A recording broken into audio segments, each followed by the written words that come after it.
ขัง ติโคมได้เลย เครื่องปรุงใส่ปิ้งนก มีเต็บอีก เผ็ดเลย บีบดัง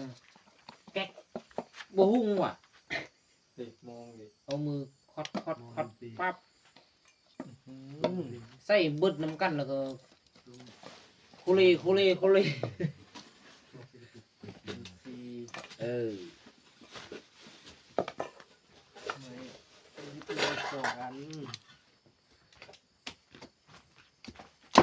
พอแล้วเอาคุก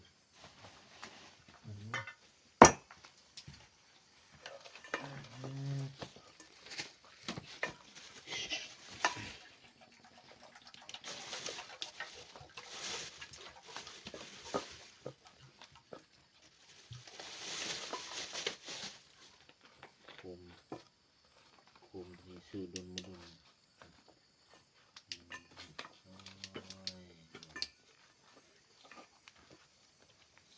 3-4 ปี ตัวนกอันนี้ร่วมห้องเลยบุยักฆ่าฝุ่นนะอันนี้อะไรตัววอกนะ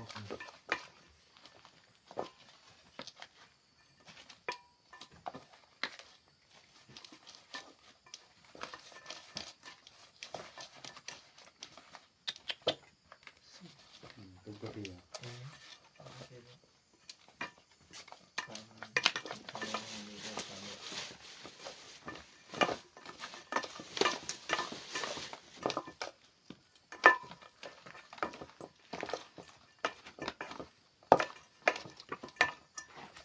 เย็นแห้งพอได้ซื้อโคมตัวนี้มาแล้วบ่มัน เป็นคนที่บุญ สุดยอดเลยทุกคน ว่าเสียงสีขาว ปากมัน ยัง ยัง เนี่ย ปา แหละ ก นี่สิแหละ นั่นแหละ ให้มันออกเองมันเวลาสิกมันจับมันนำได้จับเนี่ย จับมงหูมันนี่ จับมันเน้นเลยความ